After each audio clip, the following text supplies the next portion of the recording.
What's up, Fin fans? So, I told you guys I was going to make an OTA video today, but the practice today was not made visible to the media and anyone but the team. So, I'm not making an OTA video, if you couldn't tell from the title. Ambulance, McMillan, and Lippett were all full participants. And did you see the video of Tannehill running out to practice? If you didn't, here it is. No brace. I don't know if that's good. I don't know if that's bad. I don't know. I think he said he's going to wear it during the game, but that's not the point of this video. The point of the video is the NFL have come to agreement with the owners, and there's new kickoff rule, and then there's a new ejection rule. So first, let's break down the new kickoff rule. I pulled up, they made like a little video, so we're gonna watch it together. I'll pause, talk about things, and all that jazz about the new rule. And then Darren Rizzi said something about the new rule in a press conference a while back. That kind of makes sense now. Let's pull this sucker up and watch it together. So here's the new kickoff rules. It's only gonna be for this year. They said it's a trial run, and they'll see again after this year if they'll keep it or not. So let's see. 5 players on each side of the ball, so there's no more bum rushing of one side. No running start, because normally what would happen is the kicker would run, kick the ball, and as the kicker's running up to kick the ball, the kicking team starts running with him. So when he kicks the ball, they take off bat out of hell. No more. They're going to stand at the ball, and then once he kicks it, they're going to start running. So no more taking off. At least 2 players on each side of the numbers, and at least 8 players in 15-yard setup zone. So if you look, there's this huge buffering zone. So when the ball gets kicked off, these guys are going to run towards these guys. So the collision isn't that bad within this, what, 10, 15 yards? Yeah, 15-yard collision zone, as they called it, or buffer zone. So it's not that big of a hit, because it used to, if you saw before, the distance was further, and they start taking off running, so the collision was worse. And there are only 3 players in the back. No blocking zone prior to being hit. So before the ball is to this guy, no blocking here. Which, is that what it says?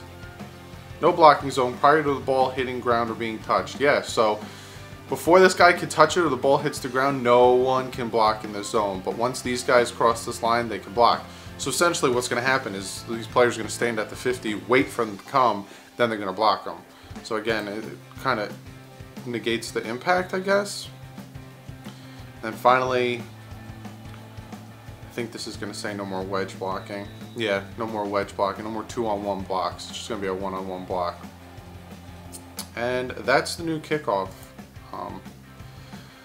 Which Darren Rizzi said that with this new kickoff rule, that offensive linemen, defensive linemen are probably not going to be on kickoffs anymore, and it's going to be a lot of speedy running back, cornerbacks, linebackers, and wide receivers on kickoff return now. We'll see how this pans out. Like I said, it's only going to be for a year, but I can see it being helping the kickoff team a lot, because there's no more wedge blocking, no more 2-on-1 blocks, and they got that buffer zone of not being touched.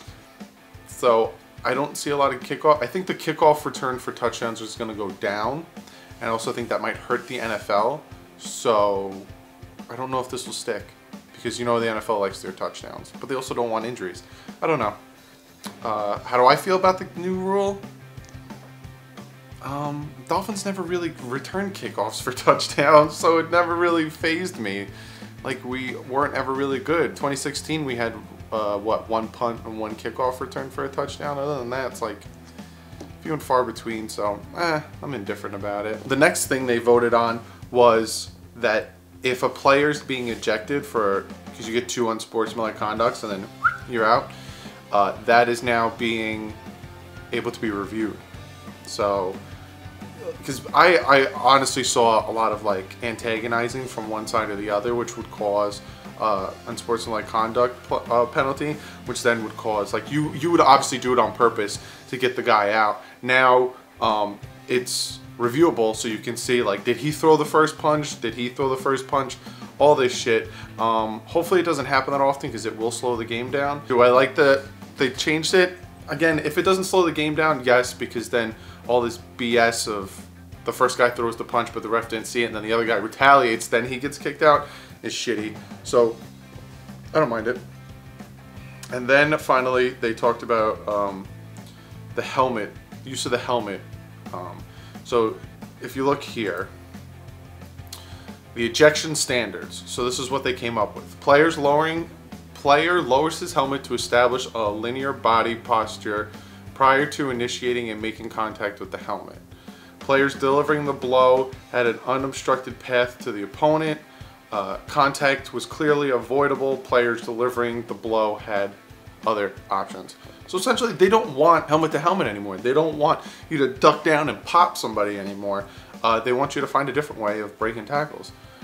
So all of those rules will get you ejected. Let me know below what you think of the new rules, what you think of the new kickoff, what do you think of being able to review unsportsmanlike conduct, and the ejection standard for helmet use.